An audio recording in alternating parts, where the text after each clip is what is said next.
saluto gli assessori, saluto il Presidente Fantinel, Presidente della Fondazione di Comunità, e la Dottoressa Miatto, che poi interverranno sul punto numero 3 all'ordine del giorno. Ecco, una volta salutato anche il pubblico che ci segue da casa, passo la parola al Segretario, Dottoressa Costalonga, per l'appello.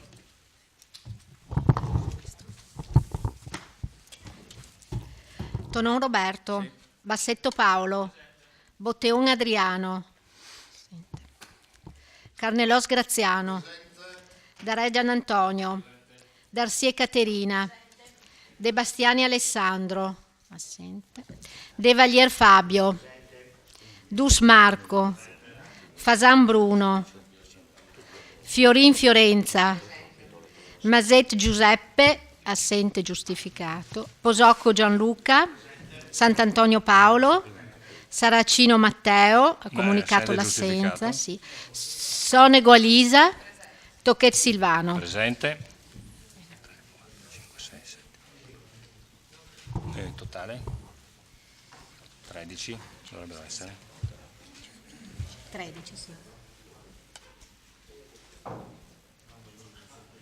Allora, 13 consiglieri presenti.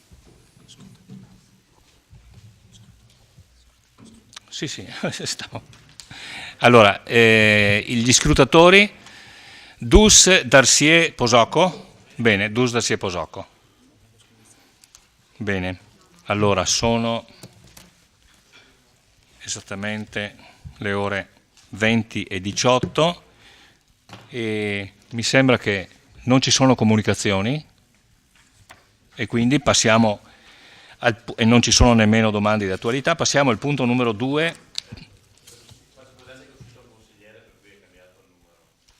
È uscito il consigliere? Ah, è uscito il consigliere da Re. Quindi 12.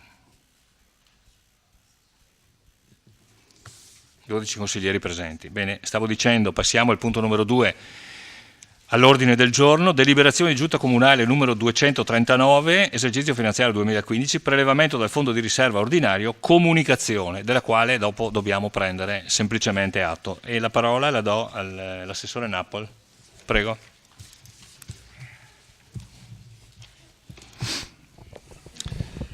Buonasera a tutti. Beh, questa è una comunicazione relativamente ad un prelevamento del fondo di riserva che è stato fatto con la delibera che voi avete, diciamo, in atti. Si tratta di un prelevamento di 22.000 euro necessari per sostenere, diciamo così, delle necessità relative alle spese di pulizia nelle scuole materne per euro 10.000 e la fornitura di buoni pasti sempre nelle scuole per euro 12.000, quindi totale 22.000 euro. Quindi questa è una comunicazione e quindi la cosa si esaurisce qui.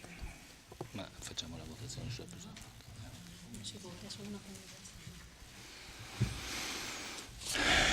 Vedo la prenotazione del consigliere Posocco. Sì, e quindi apriamo il dibattito. Una sola domanda, Posocco. Una curiosità, perché non, per precisione, queste comunicazioni per regolamento andrebbero fatte entro 60 giorni oppure no, o sbaglio io? Questa era la mia domanda, grazie. È corretto? Sì, mi dicono. Sì, allora sì, vanno fatte entro 60 giorni. Abbiamo avuto purtroppo in questi 3 mesi una serie infinita di problematiche, oltre che esigenze, come dire, che hanno semplicemente traslato questo adempimento che è ordinatorio e non, come dire, perentorio, ecco, quindi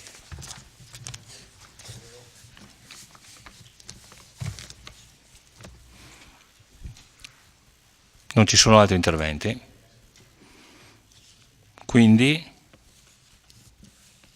il Consiglio Comunale prende atto in base al deliberato dell'avvenuta comunicazione dell'adozione da parte della Giunta Comunale della delibera 239 con oggetto esercizio finanziario 2015 prelevamento del fondo di riserva ordinario. Ecco, non si procede ad alcuna votazione e si passa al punto numero 3 all'ordine del giorno, e qui invito il Presidente Fantinel e la Dottoressa Miatto, se vuole accomodarsi al computer. Progetto della Conferenza dei Sindaci dell'USL numero 7, denominato Fondazione di Comunità della Sinistra Piave per la Qualità di Vita Onlus, conferma adesione al percorso proposto e presa d'atto favorevole, piano di azione 2015-2018. Entra il consigliere Botteon e il consigliere De Bastiani, quindi 14 presenti in questo momento.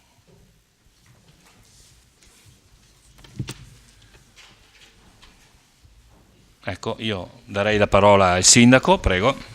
Grazie, buonasera a tutti. Do un benvenuto al Presidente della Fondazione di Comunità, il Dottor Fiorenzo Fantinel, e alla Dottoressa Miatto, che fa parte della Fondazione di Comunità e che ci aiuterà nell'illustrazione questa sera. Io mi permetto, prima dell'intervento del Dottor Fantinel, di fare solo una brevissima introduzione. Fra l'altro da davvero poco tempo abbiamo avuto in sorte, diciamo così, la sorte a volte va anche guidata, di avere la cosiddetta assemblea di restituzione della Fondazione di Comunità proprio nella nostra città, al Teatro da Ponte, in cui è stato illustrato tutto il percorso fatto nell'anno precedente. In questo caso, mi pare il secondo comune dopo Conegliano, interviene il Presidente Fantinel con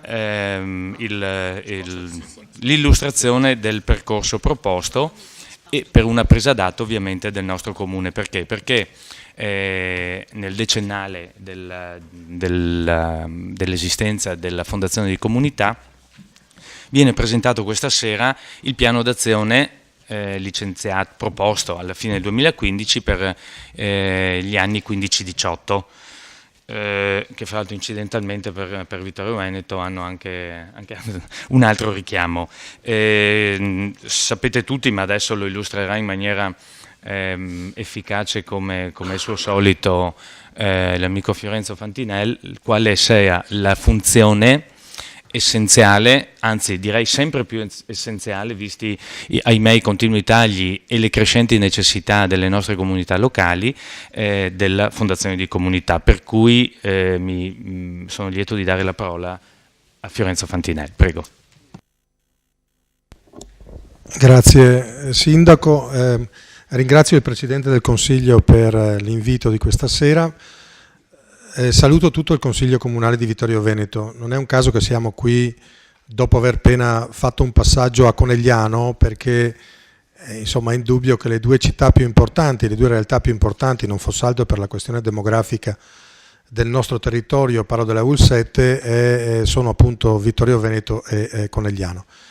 Mi ha già presentato il Sindaco, che ringrazio, così come ha citato appunto la presenza della Dottoressa Livia Miatto, che è la responsabile della segreteria della Fondazione.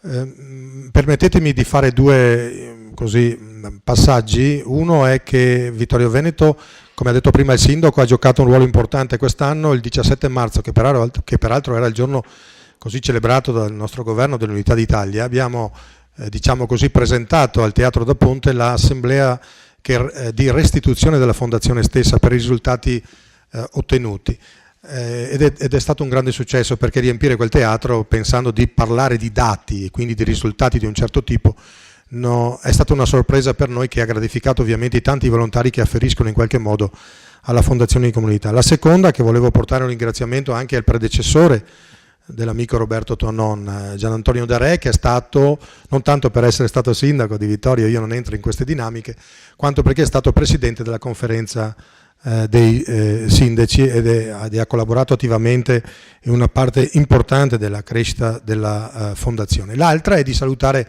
Barbara Denardi, che è il vostro assessore, ma che per noi è il nostro promoter.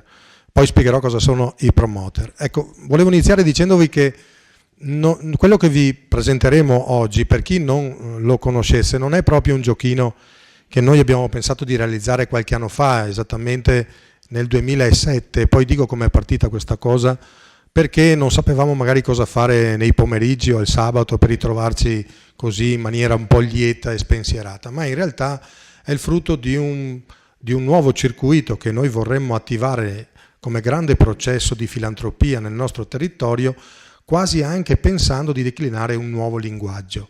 Spesso chi parla di sociale, di welfare, è un po' indicato come una persona che si occupa delle persone che hanno più bisogno. Certo, non ci sottraiamo a questo compito e le amministrazioni sono qui anche per questo, ma noi al concetto riparativo che spesso viene affiancato alla denominazione del welfare del sociale vorremmo attivare un processo innovativo, anche fosse nell'innovazione una nuova inclusione lavorativa, cioè far passare alcuni processi che danno dignità magari alle persone che hanno meno, ma favorendo un processo di costruzione di un nuovo modello di territorio dove quando si sta bene, lo diceva anche Manzoni, no?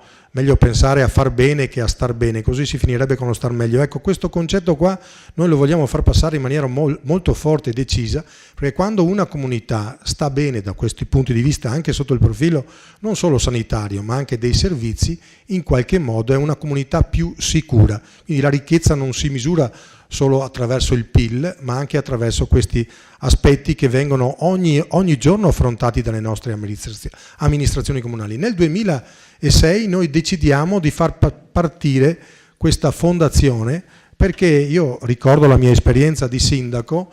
Nel 2003 votammo un provvedimento, era l'anno mondiale della disabilità, dove tutto il Consiglio, e magari il sindaco quando tutti votano all'unisono è anche contento, no? In qualche modo tutto il Consiglio chiedeva al sindaco di turno di perorare le cause, adesso ve la faccio breve ovviamente, a favore della disabilità. E in quel momento uscì dal Consiglio comunale rendendomi conto che avevamo tutti predicato la pace nel mondo, poi ognuno la predica a casa sua e poi ci ritorniamo al nostro orticello. Quell'orticello che spesso viene in qualche modo portato avanti anche dagli amministratori pubblici.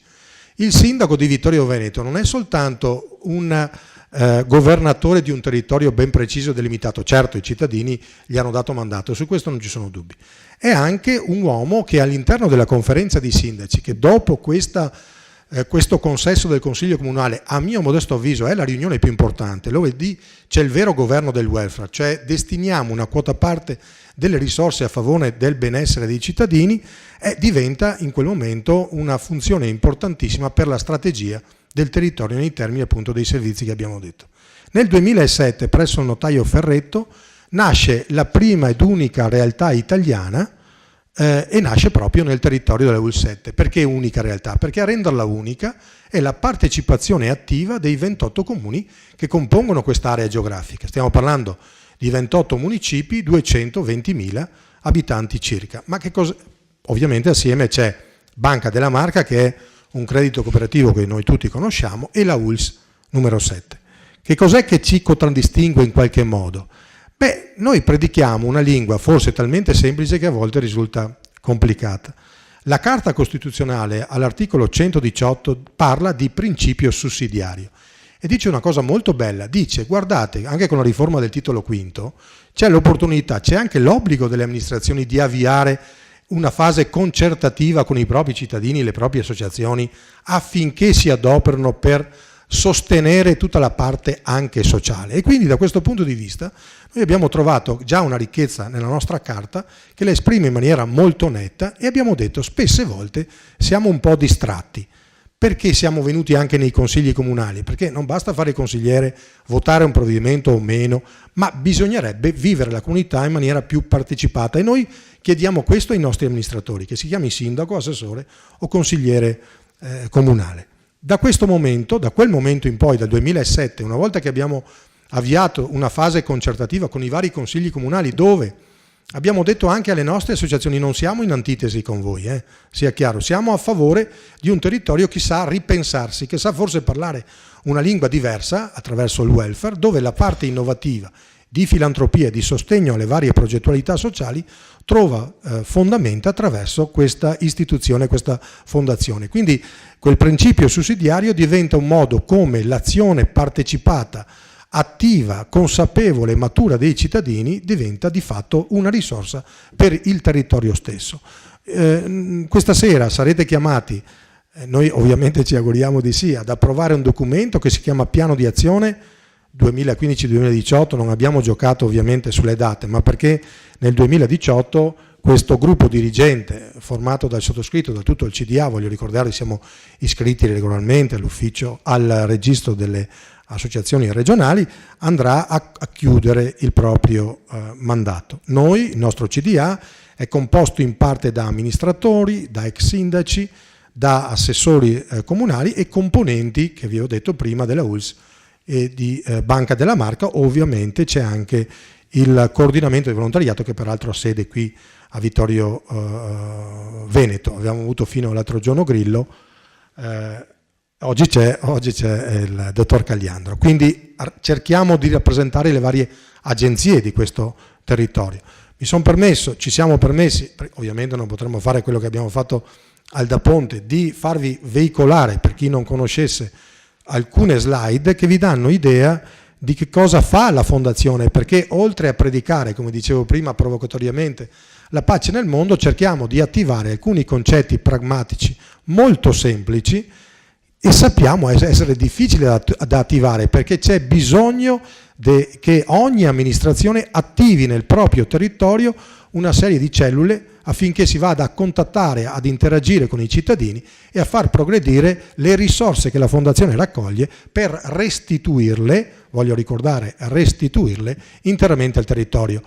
Si è parlato molto anche di federalismo in questo territorio. Io dico sempre, anche qui provocatoriamente, noi siamo in realtà dal federalismo sociale applicato, cioè la ricchezza che noi attiviamo e che poi restituiamo al territorio, quindi nobilitiamo questa quota parte di ricchezza là dove essa stessa è stata generata e restituita al territorio appunto che l'ha prodotta. Ecco perché chiedo alla Livia di far partire, magari io sono di spalle, ma ecco, questo è il marchio, il brand per antonomasia. Noi qualche anno fa stavamo per chiudere, poi un giorno ci siamo detti ma si vendono le torte, adesso vi vedrete alcune slide che vi faranno anche sorridere, ci mancherebbe, ma è nella semplicità che sta la nostra forza. Quindi abbiamo pensato ad iniziative popolari per avvicinarci a mia mamma, che magari non capisce i linguaggi che capiscono i consiglieri comunali, e quindi abbiamo pensato di favorire un approccio alle piazze, partendo da metà ottobre arrivando a metà dicembre e vendendo un prodotto che peraltro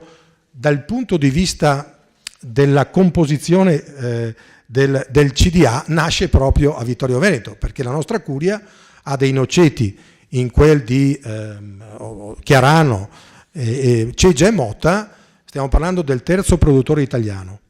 Allora io mi sono permesso di andare dal vescovo e dire, siccome lei la predica la pace nel mondo, avremmo piacere lei la sostenesse concretamente. Se mi dà le noci allo stesso prezzo che dà un classico rivenditore, a noi non funziona la forbice.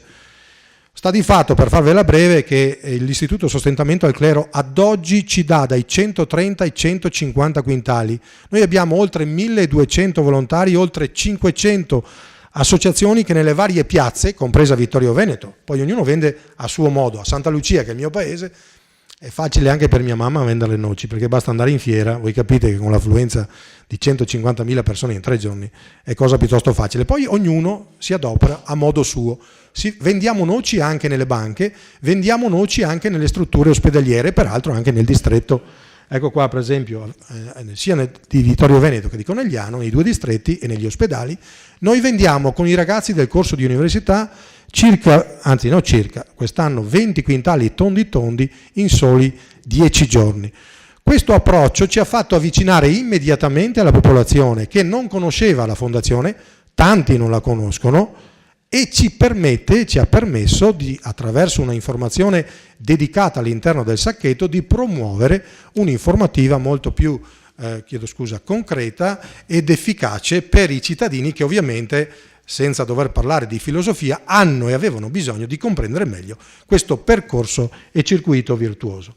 Cosa abbiamo pensato a un certo punto? Che le noci finiscono e allora lo scorso anno ho lanciato una provocazione che, guarda caso, ha sostenuto un'iniziativa partita da Vittorio Veneto. Qui vedo la Chies Stefania che è presente e sa bene di tante iniziative che abbiamo avviato prima di approdare a questo progetto. Ebbene, sono stato dal presidente della latteria e ho detto: Presidente, ma insomma mia mamma non legge il giornale alla mattina, ma però tutte le mattine al tempo stesso, sindaco, apre il frigo. Per cui piacerebbe vedere un'immagine diversa nel tuo bricchetto, no? E allora, al di là delle insolenze che ho preso, perché sapete ci sono tutte provocazioni che io lancio nel territorio, e da educatamente sfacciato come mi oso definire, abbiamo raggiunto un accordo con la latteria cercando di veicolare il messaggio purtroppo dobbiamo veicolare anche questo messaggio, non avremmo voluto farlo, ma lo stalking sulle donne, insomma, è di estrema attualità. Il CAV nasce a Vittorio e serve anche qui, come vedete, è a disposizione dei 28 comuni. Quindi anche qui abbiamo creato una rete che predica la fondazione è un modo per dire che stiamo parlando la stessa lingua, e abbiamo messo lo scorso anno la fiaba di Pollicino, sostenendo dinamiche per bambini che hanno problemi di salute mentale.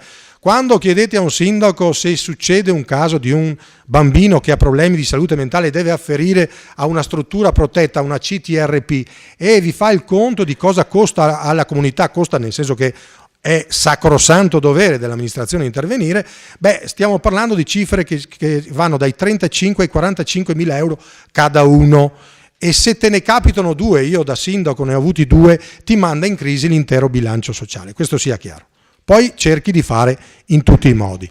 La fiaba di Pollicino ha aiutato i piccini, ma aiuta anche i grandi a capire con le metafore dove vorremmo arrivare, il pochettino di ognuno per arrivare alla meta. L'anno successivo abbiamo fatto questa provocazione altra alla latteria, che ha accettato l'invito ovviamente, ormai li marchiamo a vista, e abbiamo attivato la fiaba di Alice, per cercare di attivare un processo educativo alla cittadinanza, di dire: guarda che il latte non ti costa di più, stiamo parlando di una cosa che non ti modifica la vita, però può modificarla quelli che di fatto ricevono queste sostanze economiche, e 1 centesimo per litro è nulla, ma moltiplicato per 1,5 milioni di litri oltre che abbiamo venduto quest'anno fanno 15.000 erotti per la fondazione. Noi, vi dico subito, ogni tanto faccio qualche provocazione, siamo contro i coriandoli. Perché contro i coriandoli? Non perché siamo contro il carnevale, sindaco, perché ognuno di noi tante volte va per conto suo e facendo spezzatino non andiamo da nessuna parte. Benfield nei primi anni 50 studiò il sistema Italia al sud, ma non per questo non è presente anche al nord questo sistema, che poi ha coniato in un bellissimo libro che dal titolo Le basi morali di una società arretrata, e parla di familismo morale, cioè noi dopo il nostro orticello pensiamo che non sia giusto pensare cosa succede, e sbagliamo. Se noi pensassimo solo all'educare i nostri figli, bene, anch'io ne ho 2, cioè dar loro il titolo di studio, dar loro tutte le possibilità per affermarsi nella vita, faremo un altro errore che ci sembra non evidente, ma in realtà lo è, perché se noi abbiamo deciso di occuparci anche dei figli degli altri, che sono i figli di questo territorio, non è che abito su un altro pianeta. Quando sono andato a parlare al vescovo non ho detto: guardi che i suoi fedeli, mia mamma quando va a messa è diversa da uno che non va a messa. Quindi abbiamo cercato di parlare la stessa lingua. Possiamo andare. Naturalmente qui ci sono state, nel latte abbiamo fatto tante iniziative anche a fianco ai punti vendita, e questo è stato grazie anche a tanti volontari che hanno manifestato al meglio il marchio della fondazione attraverso la latteria. Grazie sindaco. Questa è un'altra grande iniziativa, permettetemi di dirlo, che abbiamo attivato con Savno. Prima c'era il presidente Szumski, oggi c'è il presidente Giacomo De Luca. Qui con gli studenti, 10.000 bambini delle scuole secondarie, abbiamo raccolto in soli 7 giorni 7.410 litri. Dico sempre queste cose quando parlo, pensate a quante banali sono queste cose, poi le spiego meglio, ma all'effetto moltiplicatore. Se 10 giorni mi dà 7.000 litri, in tanti altri giorni mi dà molto di più. Pensate che questi oli mia mamma li butterebbe o nel lavandino, dico mia mamma per non urtare la suscettibilità di nessuno, o nel giardino di casa. E invece qui educhiamo i nostri figli a comportarsi da cittadini, diciamo così, corretti. Come dire, il mio comune non bonifica, quindi non spende i soldi dei cittadini, io conferisco correttamente, mi prodigo per una migliore qualità dell'ambiente. Con quello che buttiamo, questi oli esausti vegetali vengono poi venduti e ci restituiscono dei soldini che noi puntualmente restituiamo al territorio. A me sembra una cosa bellissima. Peraltro i bambini che vincono si aggiudicano il primato del maggior conferimento dell'olio senza che facciano i furbi, perché poi qualche insegnante così si diverte a pescare olio di qua, insomma non è proprio il massimo, però noi diamo degli strumenti didattici e qui dobbiamo ringraziare Banca della Marca che è sempre costantemente vicina alla Fondazione nelle varie iniziative. Tutto quello che vedete da grafica o quant'altro ci viene fornito gratuitamente all'interno di un pacchetto. Noi abbiamo negli ultimi 4 anni 25.000 ore lavorate gratuitamente da avvocati, da persone esperte di grafica e di comunicazione. Io, assieme agli altri, sono un semplice volontario. Quindi questa campagna sarà ripetuta. Quest'anno abbiamo ottenuto da Sarno di andare al raddoppio dei giorni. Se tanto mi dà tanto, se i bambini a 10 giorni, a 7 giorni fanno 15. Voi sapete che poi queste dinamiche non sono semplici da attivare nelle scuole, perché le scuole non hanno solo la questione dettata dalla fondazione, ma sapete che tutto l'aspetto interdisciplinare è gravido di tante iniziative. Qui il comune di Vittorio Veneto fa la sua parte. Come vedete, noi abbiamo 8 comuni coinvolti in questa prima start-up. Adesso stiamo cercando di sensibilizzare le altre amministrazioni perché per il famoso effetto moltiplicatore, se tanto mi dà tanto, se qui ne ho 8, me ne mancano ancora 20 e c'è tanta roba ancora da raccogliere in giro per il mondo. E allora mi sono così preso la briga di contattare un'associazione, senza voler mancare di rispetto a nessuno, ma insomma Proloco e Alpini pensiamo che per antonomasia siano le associazioni che meglio riescono a richiamare tanta gente nei territori e di conseguenza a consumare tanto olio per poi recuperarlo. A quest'ora viverà anche un po' di fame, no? Però la pizzeria da Gennaro, a proposito sindaco, mi pare che Gennaro ne hai uno anche a Vittorio.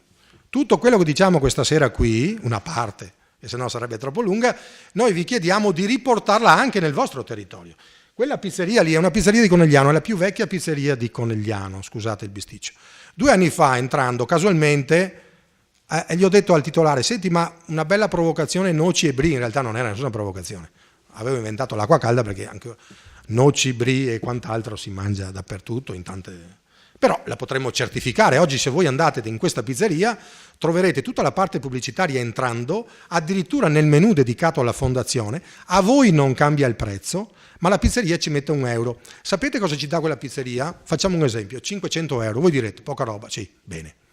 Anziché spenderlo in un manifesto pubblicitario dicendo io sono il più bravo del mondo a fare le pizze, ha deciso di far parte di una rete solidale, un marketing solidale, dove il vostro sindaco, afferendo a quella pizzeria, mangiando dall'1 al 7 di quel mese la pizza a base di noci, fa scattare automaticamente il meccanismo. A noi non sembra male, pensando a quante pizzerie potremmo avere sul territorio. Guardate, andiamo per difetto. Non chiediamo a tutte le pizzerie, sarebbe presuntuoso pensare che tutti aderissero alla nostra chiamata, ci fa per dire, ma basterebbe una pizzeria per territorio. Tant'è che a Conegliano abbiamo replicato, per esempio, Ariele, Ecor è un'azienda che fa solo 220 milioni di fatturato e noi abbiamo detto ma pensare di restituire qualcosa al territorio ti sembra una brutta idea?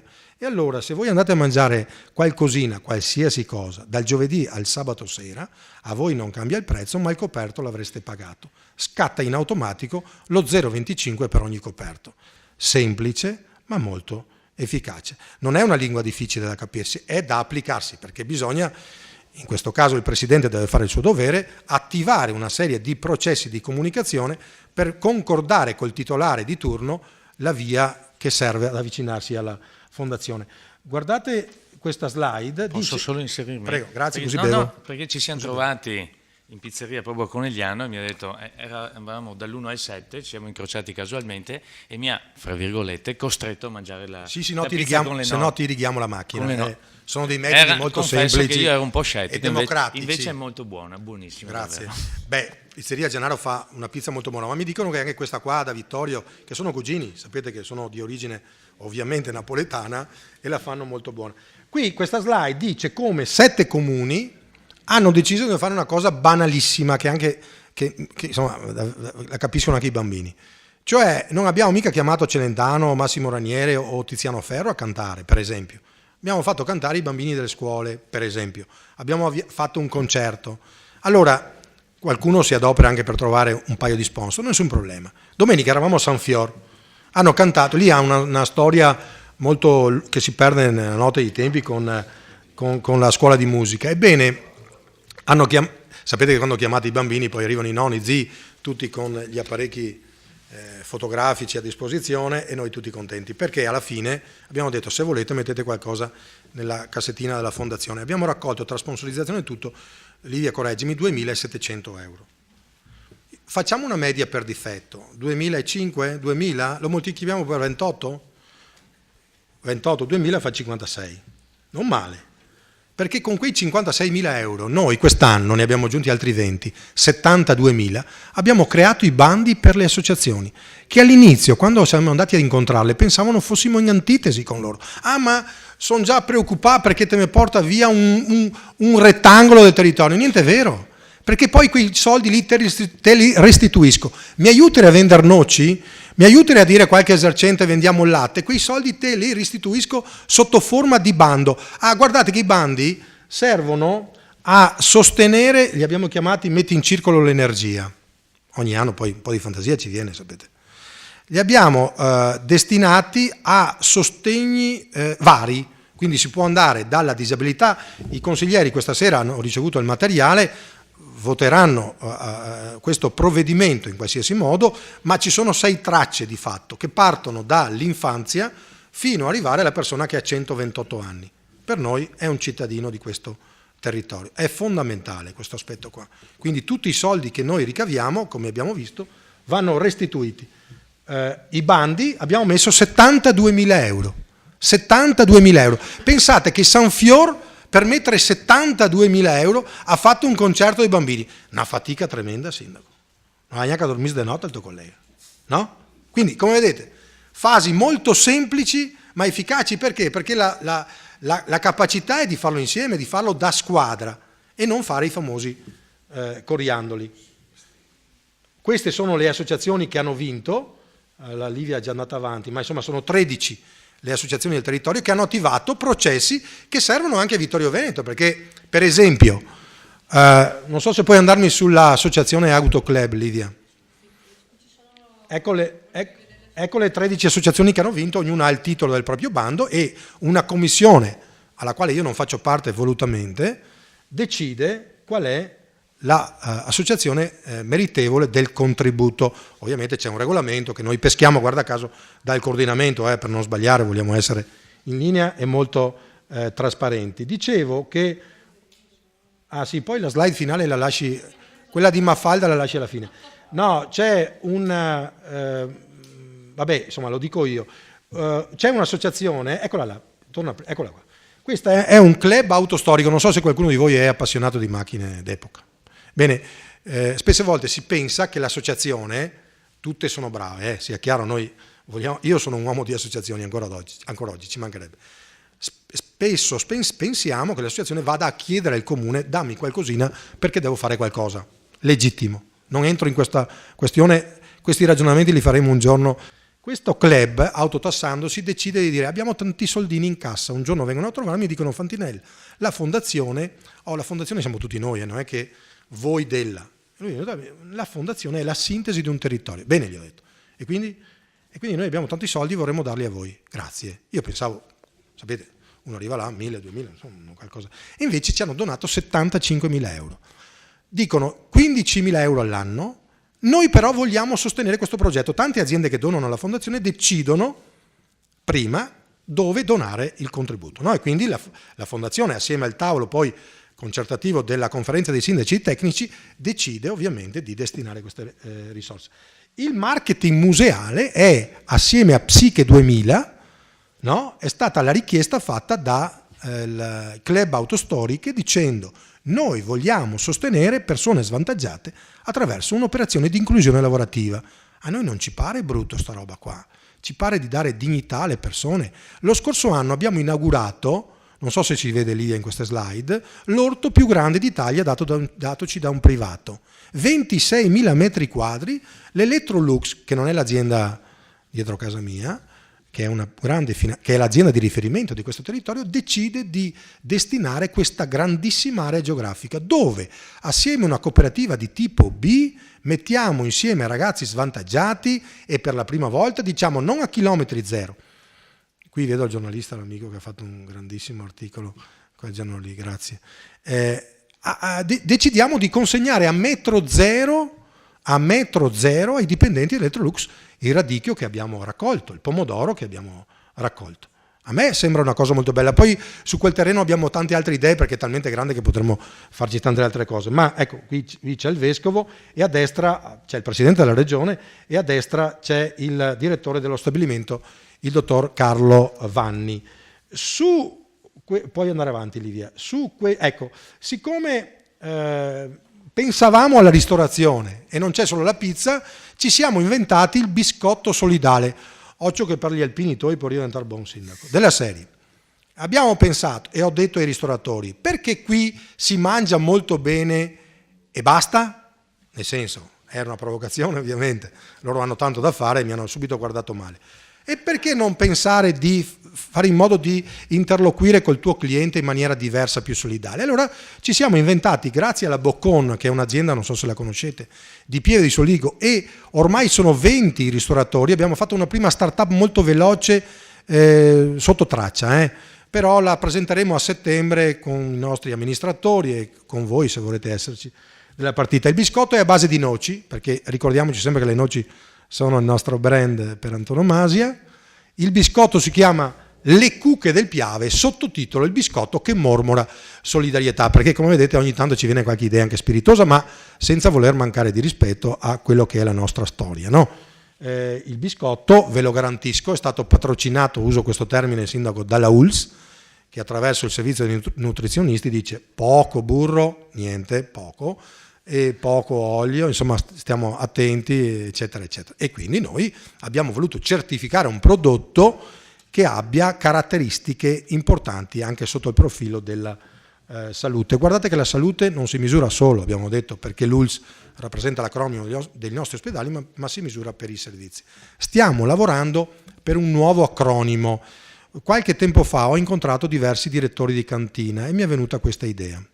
DOES, di origine etico-solidale, che un po' richiamava il DOCG, sapete si gioca molto. DOES, peraltro, gli esperti in inglese, esperti insomma non occorre essere espertissimi in inglese, declinandolo significa fa, does e fa. A me piace questa idea di fare, magari fare meglio come diceva Manzoni, ma insomma se si fa bene non è male. Pensate all'idea di lavorare col presidente Zaia, stiamo lavorando su questo fronte. Pensate all'idea di 450 milioni di bottiglie che vengono prodotte di che cosa? Della nostra eccellenza, di cui tanto si parla. Proveremo a ragionare con le cantine. So che non è facile, non perché non siano generosi, perché è un grande mondo particolare, proveremo a lavorare su quello. Non solo sull'etichetta solidale.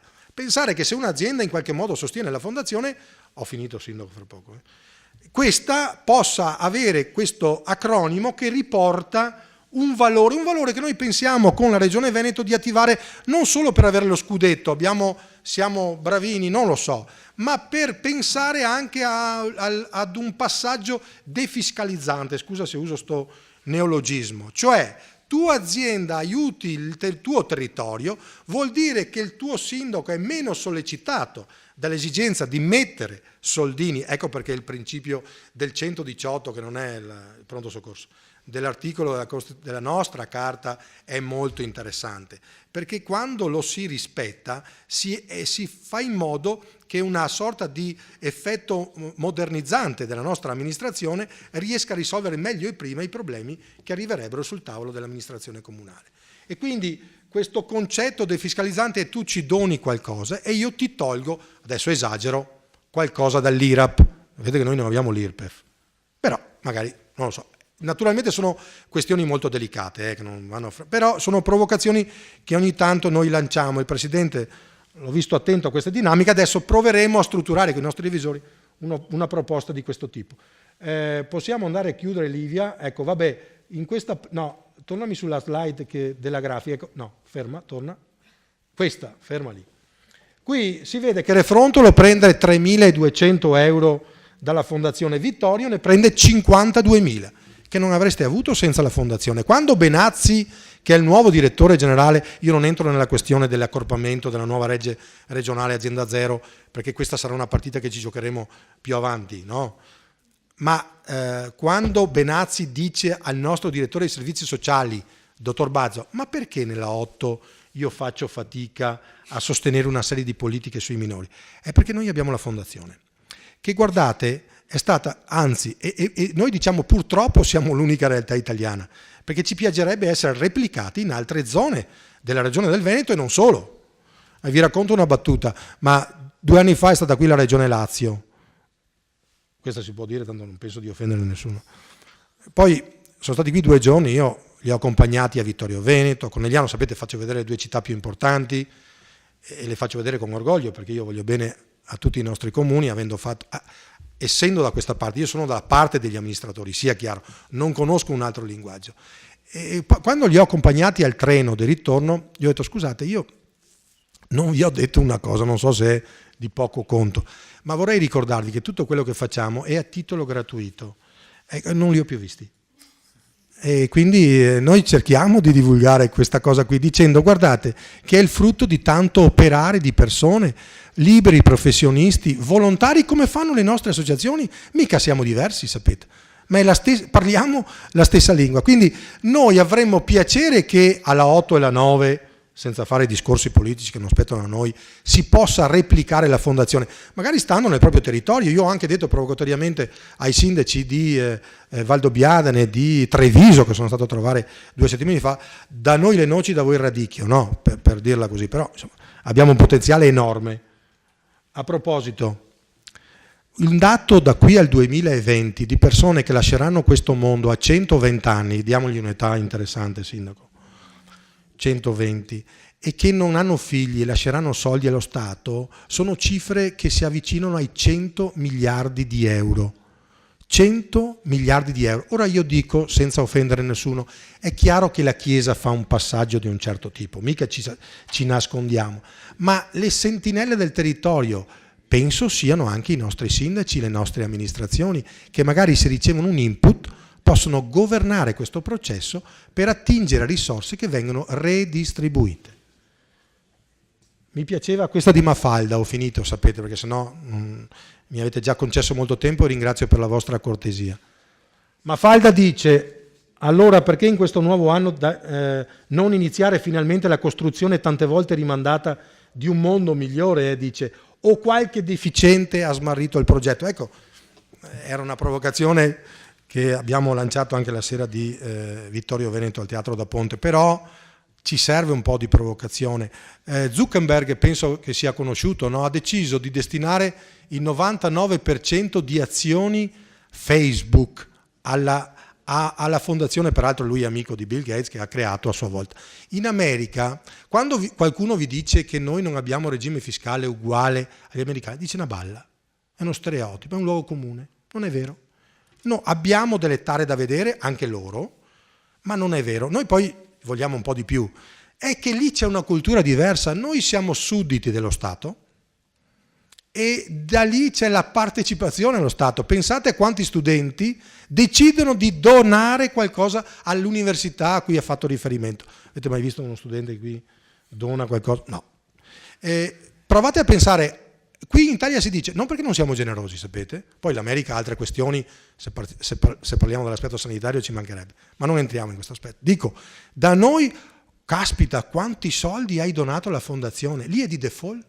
Se mia mamma non donasse qualcosa, fosse americana, anche €1 con la pensione minima sarebbe una cialtrona, ok? Funziona così.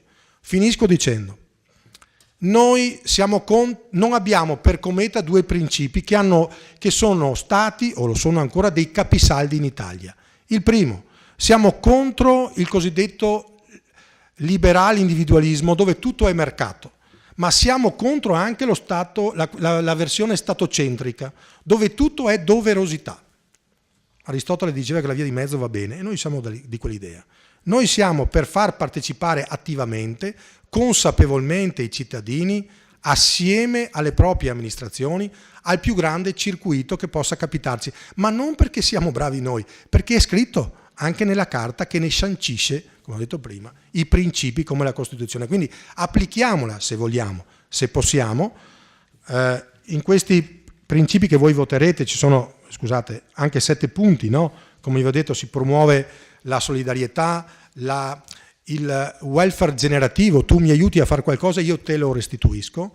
Lavoriamo per i giovani, lavoriamo per le persone meno giovani e per quelli che, insomma, la disabilità non è che sono delle questioni oggettive, inconfutabili, a cui tutti gli amministratori guardano con una certa apprensione. Abbiamo tanti altri progetti, ma non è questa la sera. Benazzi, quando è arrivato qui, ha detto, parafrasando una frase che non era di Benazzi, sia chiaro, ha detto prima la persona e poi la malattia che lo affligge. Noi siamo d'accordo su questo. Prima la persona e i servizi alla stessa. Il bilancio della Regione Veneto sul tema sociosanitario non è del 2%, è del 75%. Quindi non stiamo parlando di noccioline, non scomodiamo le noci, di noccioline. Quindi è importante recepire questi messaggi. Io vi ringrazio, ovviamente se ci sono domande siamo a completa disposizione e torno a fare i ringraziamenti anche per l'attenzione che ho visto dal pubblico e dai banchi del Consiglio nei confronti di quello che sto dicendo.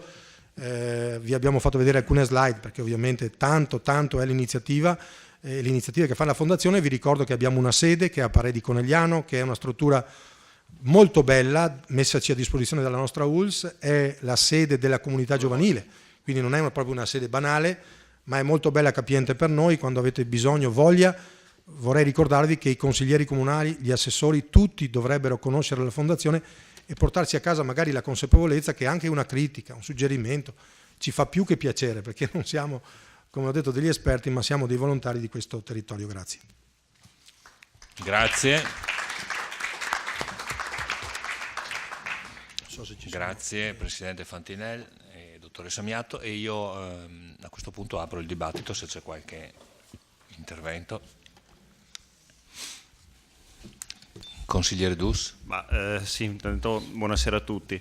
Semplicemente per ringraziare il Presidente della visita e per l'esposizione anche dell'associazione. Credo che sia importante non solo e non tanto per noi, ma per tutti i cittadini che hanno la possibilità anche da casa di vedere questo Consiglio Comunale, di essere informati su ciò che la vostra Fondazione sta facendo di così importante, non solo per la nostra città, ma in generale per le città che hanno deciso di aderire a questo progetto.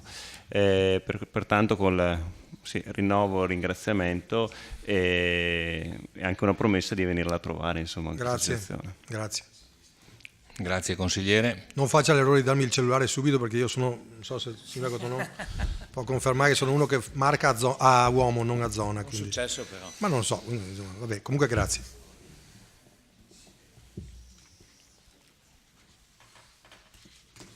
Ci sono richieste di chiarimento o altri interventi? Altrimenti io metterei in votazione, se siete d'accordo. Posso, Presidente, scusi? Prego. Noi ci aspettiamo molto da Vittorio Veneto, perché avete un potenziale che non è come quello di Santa Lucia, dico il mio paese anche qui per non offendere nessuno, ma Vittorio Veneto insomma, le nostre famiglie vengono alla domenica a Vittorio Veneto, qui ci si ritrova, abbiamo amici, io lavoro a Vittorio Veneto, quindi insomma a me piace molto, anche perché sono di origine montanare, quindi quando vedo un pizzico di montagna, insomma, mi viene una nostalgia, e si sta bene perché la mia stagione è l'inverno, non è l'estate, però insomma qui sto molto bene e vengo molto volentieri, però voi avete un grande potenziale. Consigliere, adesso lei non mi ricordo il nome, mi scusi. Dus. Lei prima ha detto la vostra fondazione, ecco, proviamo a dire la nostra fondazione, è importante, non voglio mica, perché è parte di noi, è una nostra cosa, ce la invidiano in tante parti d'Italia. Ci piacerebbe che ne arrivasse un'altra per cominciare a ragionare insieme, voi capite che appunto sarebbe molto importante, ma voi potete essere un trampolino di lancio molto importante per noi, quindi noi ci aspettiamo, Sindaco, anche un'iniziativa dedicata di Vittorio Veneto alla Fondazione, perché a quel punto avreste come tante mamme, no? Che escono e recepiscono il messaggio.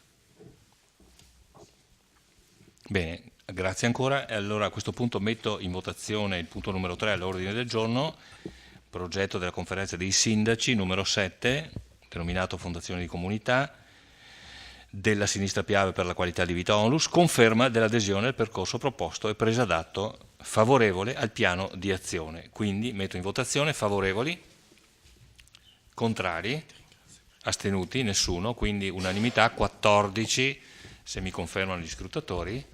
Metto in votazione l'immediata eseguibilità, favorevoli, contrari, astenuti, unanimità. Quindi è approvato il punto numero 3 all'ordine del giorno.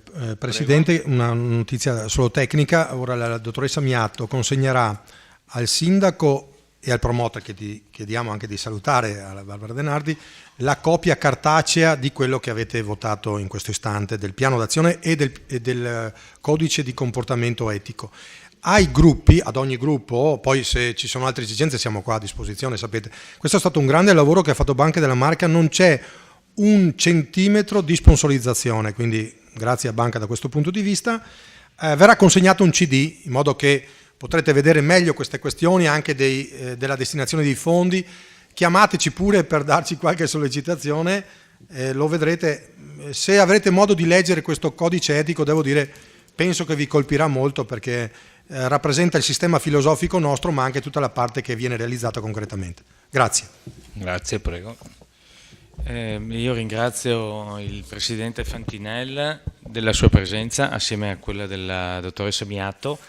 Noi come comunità vittoriese abbiamo già, a parte le cifre, i 54 rotti mila euro del quadriennio precedente, toccato con mano anche per il nostro centro antiviolenza, che già citato prima del Presidente Fantinel, tant'è vero che 10.000 euro sono stati devoluti dalla Fondazione al nostro centro antiviolenza, che, come già ricordato, non fa servizio solo per Vittorio, ma per tutti i 28 comuni. Quindi in questo senso la nostra comunità si è data da fare e ha ricevuto, quindi penso che questa osmosi continuerà con l'impegno da parte della nostra città e il riconoscimento e altrettanto aiuto da parte della Fondazione. Grazie. Grazie Sindaco, grazie e buon lavoro. Grazie ancora. Grazie mille e arrivederci. A presto.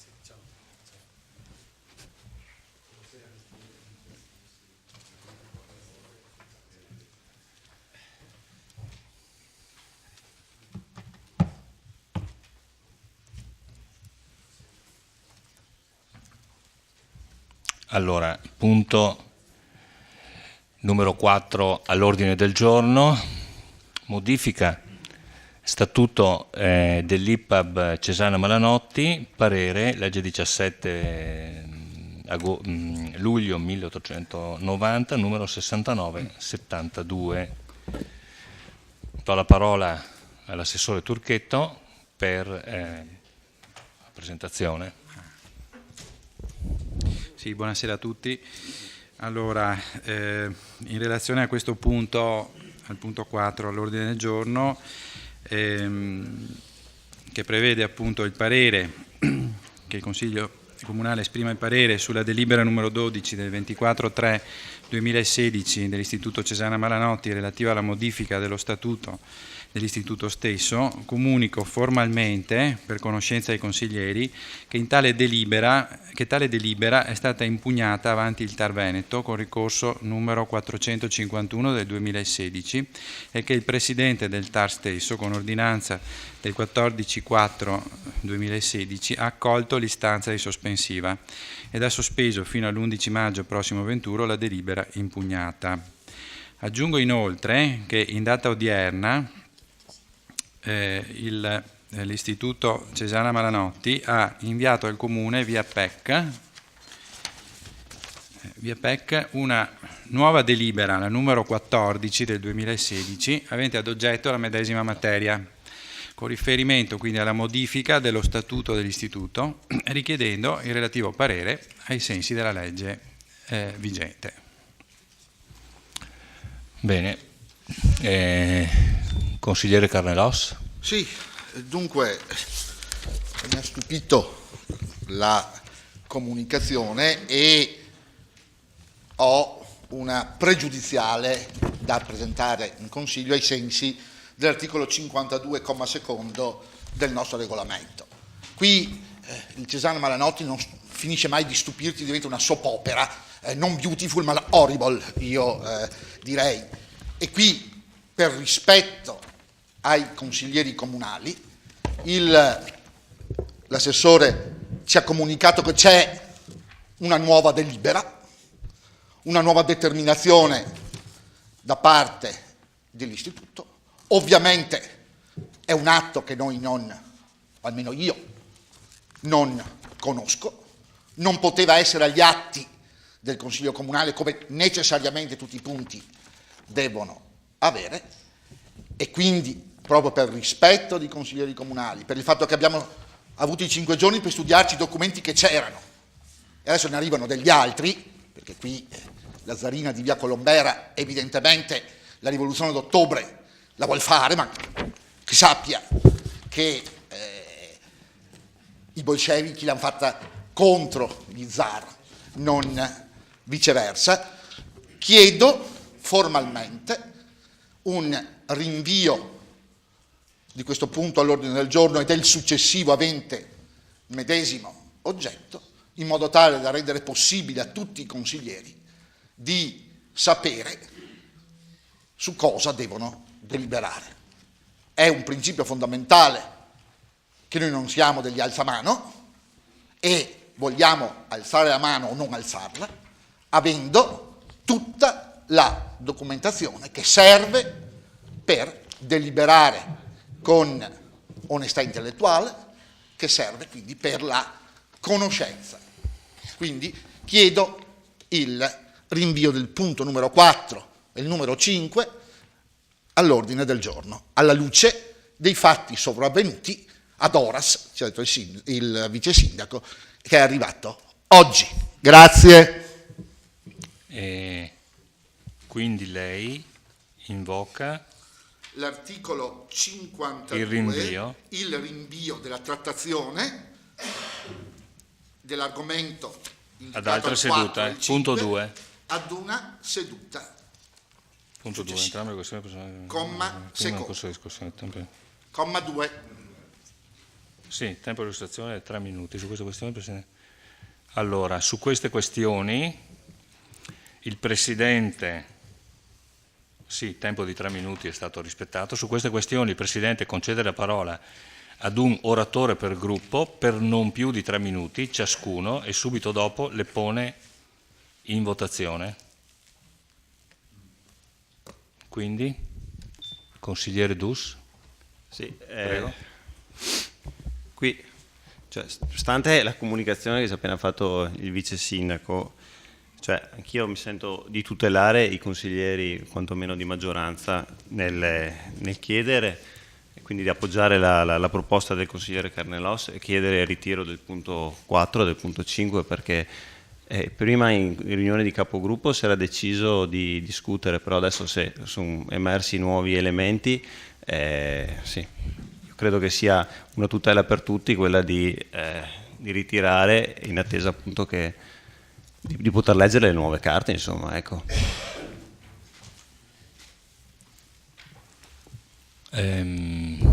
Consigliere Fasan. Ma a volte lo chiamano teatrino, a volte lo chiamano presa per i fondelli, caro Carnelos. Non più tardi di ieri mi sembra di aver letto una comunicazione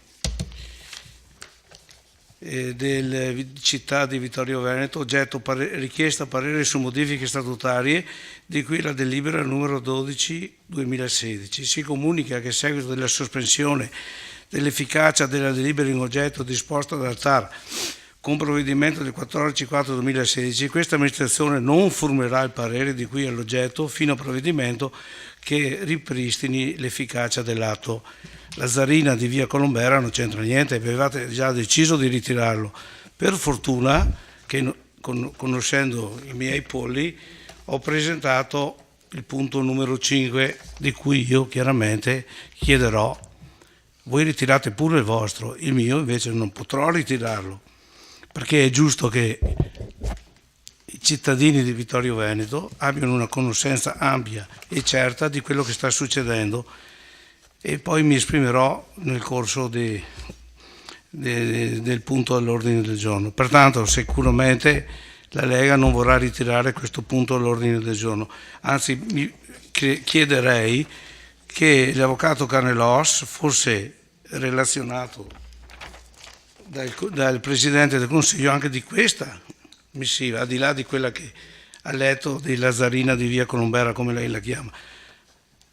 Quello che so io, l'IPAB si è espressa mantenendo il punto all'ordine, la richiesta, cambiando solo il titolo. Pertanto Io ho chiesto il 4 e il 5, tutte e due. io chiedo, penso il 4, che il 5 chiederanno a me. Va bene? La ringrazio. Comunque c'è già questo atto di ieri che voi ritiravate i punti, pertanto stai raccontando una cosa che non è vera. Mi dispiace, perché non è così che prefiguravo questa serata. Grazie. Consigliere Posocco. Sì, diciamo questo, la delibera mi risulta essere identica, quella ieri sera del Cesana, essere identica esattamente a quella del 25 marzo. Chiedo alla maggioranza di pensarci bene prima di ritirare i punti, perché siamo qui per discutere di un problema della città, di una questione importante, e abbiamo chiesto per l'appunto noi come minoranze un consiglio straordinario per questo. Io credo che se votate il ritiro dei punti non credo fate una bella figura nei confronti dei cittadini, agli occhi dei cittadini credo facciate vedere di avere qualche, non so che tipo di timore, per non poter discutere serenamente e pacificamente di questa questione. Quindi vi invito veramente a non prendere in considerazione, per favore, il ritiro dei punti 4 e 5, anche perché, ripeto, non è cambiato niente, non c'è nessuna pregiudiziale, non cambia niente. Questo lo può comunicare, fate comunicare al vice sindaco. Poi sì, vabbè, comunque non ne fate proprio una gran bella figura, ci fate proprio una bella figuraccia, scusate se mi permetto, ma state facendo nei confronti della città una pessima figura. Sembra quasi che vi tiriate indietro nel discutere un problema che è solo un discorso di trasparenza riguardo delle città, che voi avete sempre, per mesi, per anni, con migliaia di articoli sui giornali, sollecitato. Siamo qui per discutere e voi ritirate i punti. Non mi sembra corretto.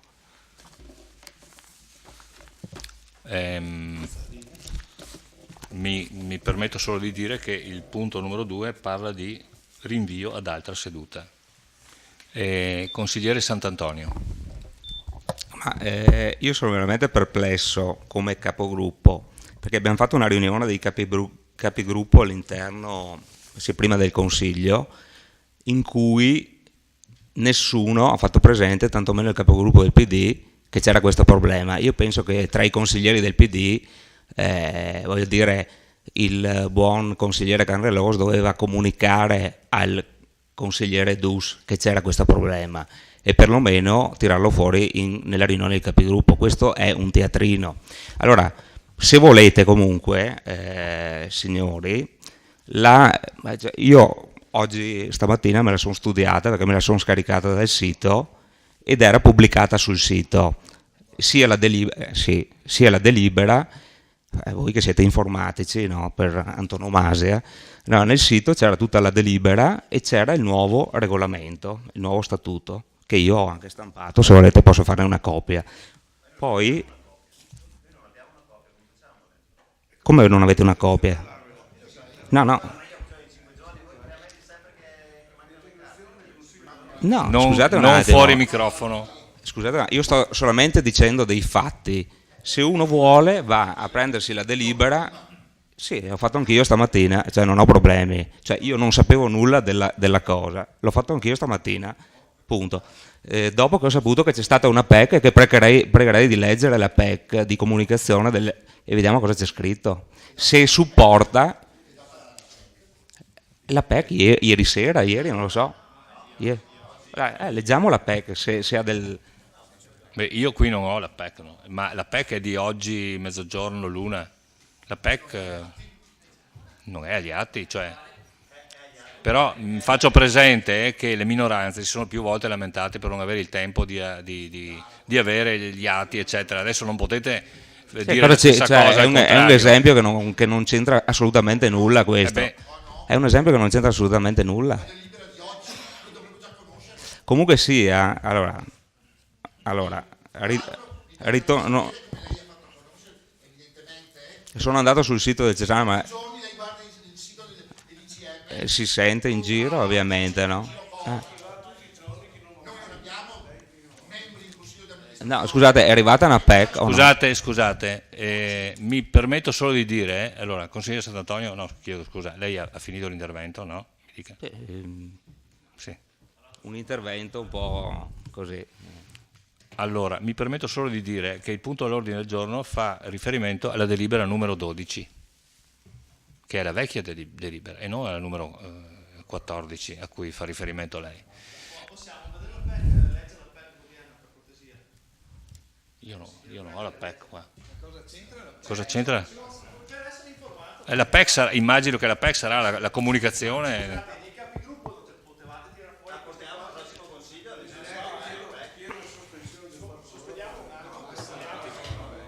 Allora, no, mi ha chiesto.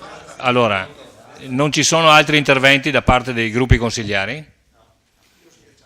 Allora, no, non ci sono due interventi, Fasan. Non ci sono due interventi.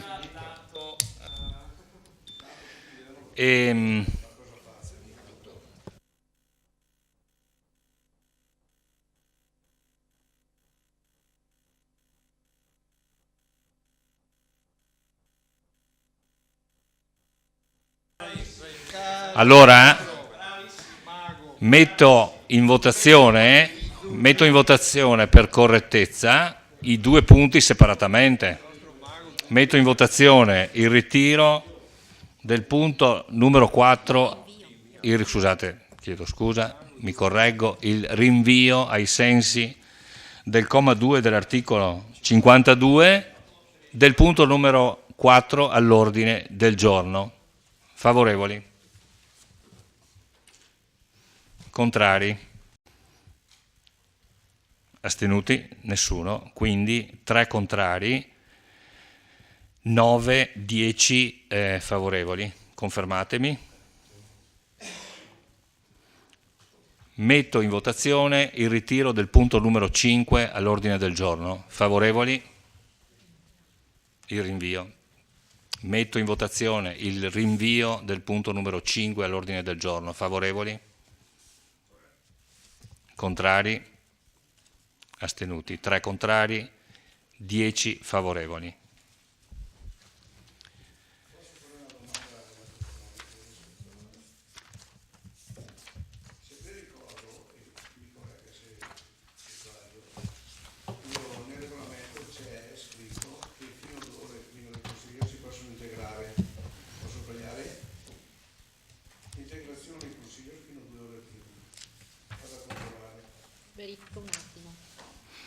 Allora, dunque, punto, sono costretto, adesso verifichi dottoressa, punto numero 6 all'ordine del giorno, proposta di ordine del giorno sulla morte del ricercatore italiano Giulio Regeni, presentata dai gruppi consigliari Partito Democratico e Cambia Vittorio.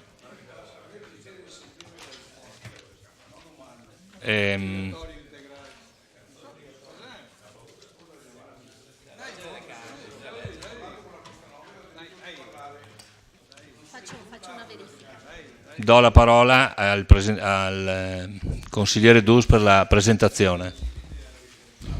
Sì, buonasera. Premesso che il giorno 3 febbraio scorso veniva rinvenuto in un fosso nei sobborghi di una città del Cairo in Egitto il corpo torturato e barbaramente ucciso di Giulio Regeni, dottorando italiano che lavorava presso l'Università di Cambridge, Considerato inaccettabile che la vita di un giovane venga stroncata nel fiore degli anni, a maggior ragione se la causa è l'impegno profuso nel conseguimento del dottorato di ricerca o più in generale in ragione dell'attività accademica svolta, ritenuto che sia doveroso qualsiasi impegno possibile da parte delle competenti autorità nazionali nel garantire il corretto svolgimento delle indagini, così da favorire la corretta ricostruzione degli eventi che hanno portato a questa disgrazia, che gli interessi economici nei rapporti bilaterali Italia-Egitto non possono interferire con la necessità di fare piena luce sulle cause dell'omicidio, visto che in data 24 febbraio 2016 Amnesty International Italia si è fatta promotrice di una campagna di sensibilizzazione per chiedere che venga fatta chiarezza sull'omicidio di Giulio Regeni, così da evitare che l'omicidio del giovane ricercatore italiano possa essere dimenticato e per respingere qualsiasi esito distante da una verità accertata e riconosciuta in modo indipendente, ritenuto di assoluta importanza una presa di posizione chiara anche da parte delle istituzioni locali perché le istituzioni politiche e giudiziarie non dimentichino o svalutino la morte di Regeni e che venga salvaguardata la ricerca della verità in un clima di corretta collaborazione tra le magistrature italiana ed egiziana. Tutto ciò premesso, il Consiglio Comunale di Vittorio Veneto esprime profondo cordoglio per la morte di Giulio Regeni, ricercatore italiano dottorando presso l'Università di Cambridge, sottoposto a tortura e barbaramente ucciso in Egitto mentre svolgeva il suo lavoro di ricerca. Aderisce alla campagna di sensibilizzazione proposta da Amnesty International Italia, impegna il Presidente del Consiglio Comunale a trasmettere al Ministero degli Esteri la presente mozione con richiesta di agire con determinazione affinché la verità dell'assassinio di Giulio Regeni venga accertata e riconosciuta in modo indipendente. Grazie.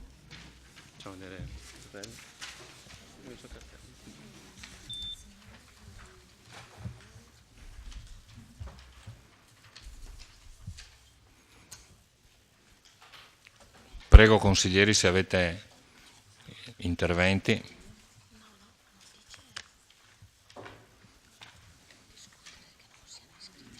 No, assolutamente. Stiamo controllando intanto quanto chiesto dal consigliere Fasan, ma non c'è nulla di ciò.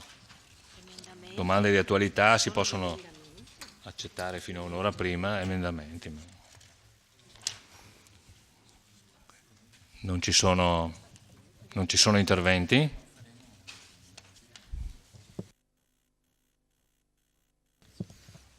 Vedo che non ci sono interventi, quindi metto in votazione il punto numero 6 all'ordine del giorno, proposta di ordine del giorno sulla morte del ricercatore italiano Giulio Regeni.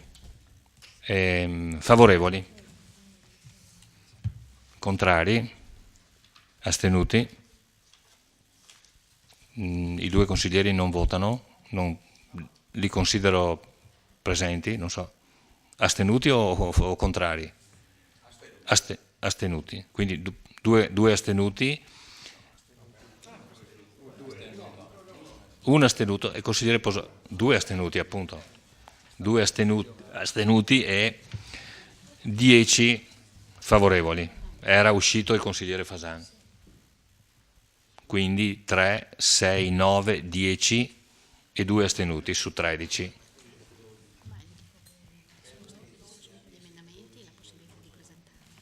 Prego, se vuol dare una risposta tecnica alla richiesta del consigliere.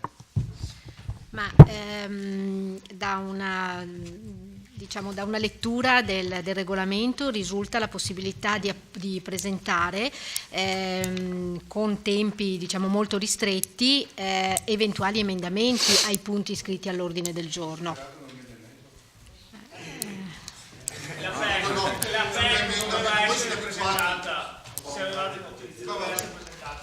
La notizia è che Pippo mio capisce. Noi valuteremo. L'emendamento si presenta da solo, cioè scade dall'alto, eccolo qua, non esiste. Presenta l'emendamento, avete fatto una gran figura. Secondo me no, l'hanno fatto ieri sera sto cavolo di CDA.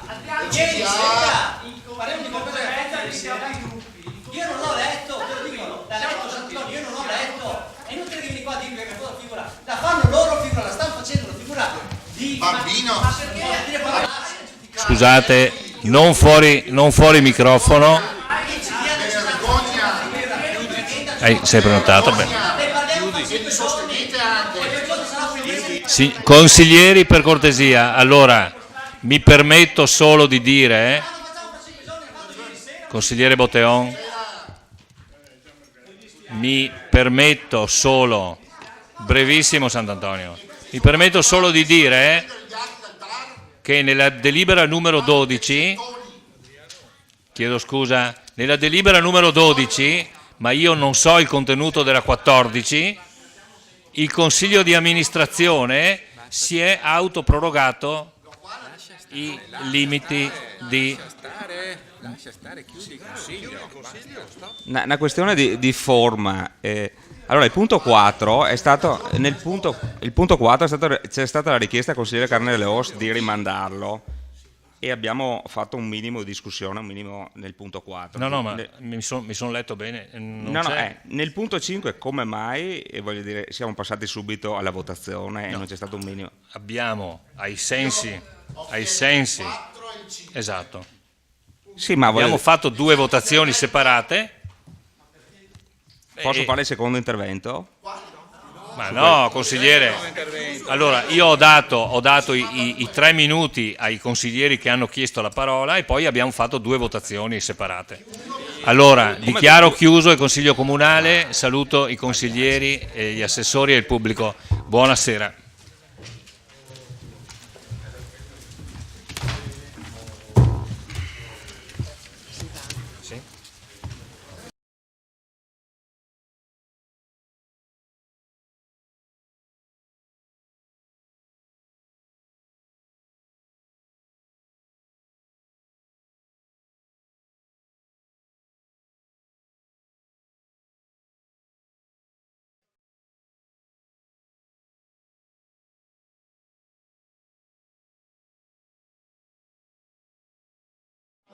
Cioè non così, mi ha totalmente Ti è emozionato? da male. Allora vuol dire che ha funzionato. E poi la musica... Comunque complimenti, io non la conosco, glieli fai da parte mia, mi fai questa cortesia perché mi è piaciuto un sacco. Qua, bella, così, ti dico ti do una nota così.